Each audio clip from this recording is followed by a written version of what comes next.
Hey guys, it's Maymay and it's time for another top tip. And today's tip has to do with your trimmer blade. Now this doesn't have to be a Cricut one, but I'm going to show you mine because it's what I use, and then you can adjust it to whatever trimmer you use.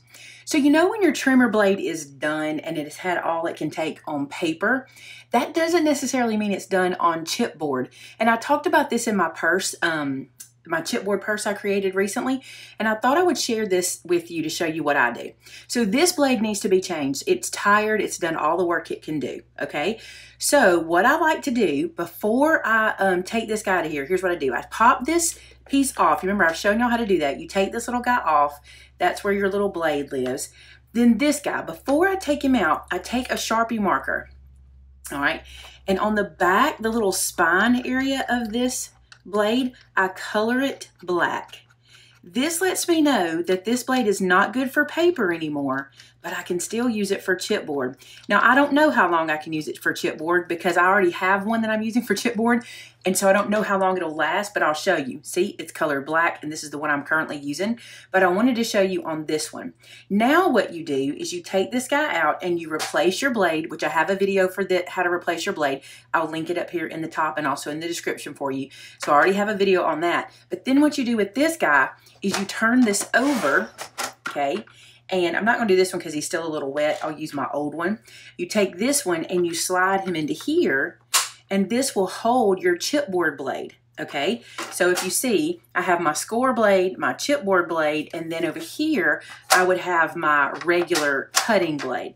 So that way, if it's time for me to use chipboard, I just take this guy out and put him in the back to hold it, you know, take the good blade out and bring my chipboard blade back. Now there's another thing you can do, and that is you can set yourself up a chipboard only trimmer. So let me show you. I'm doing that today, okay? I'm to the point where I'm using chipboard as much as paper, it seems like. So what I'm gonna do is I'm gonna take my chipboard blade. I want to show you a tip for getting this guy out too. This always hurts my finger pushing on this, so here's what I do. Put your hand behind it like this because it's going to fly out more than likely. Take your bone folder and just kind of push just a little bit here, and that releases it for you without you having to pick it out of there because that just hurts my fingers. All right, so this is my chipboard blade. So I'm going to come over here and I'm just going to make for myself a chipboard trimmer. So put my blade in, close this down, put my housing on it, and then all I need to do is put something here to let me know. I will go do a label that says chipboard, and I'll know this is the one we use for chipboard, okay? And then my other one, I'm gonna put my regular blade back in, and now I will have two different trimmers, one for chipboard, one for regular paper. But even though when this blade gets tired, I'm just gonna use him over here or save him for my chipboard. Because chipboard can be, you can be a little rougher on it. Paper, you need like that precision razor edge. Now, you may think this is overkill, but these guys are so affordable. If you go to the Cricut website, you can get them on sale most of the time. You can use my coupon code, which I'll put in the description. It is MaymaySave10 right now, but those codes have to change every quarter. So you want to check the description or contact us about what our coupon code is.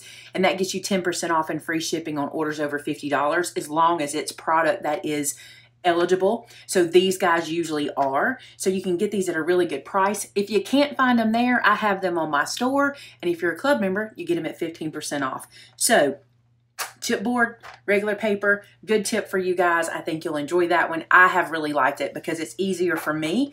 Another thing you might consider, depending on how you store your trimmer, I store mine in this little like bookshelf. It's like a little paper shelf. You could put what it is right here, chipboard or paper, and then when you see it from the side, you'll know which one to grab. All right, guys, there you go. Another top tip. I hope you enjoyed that one.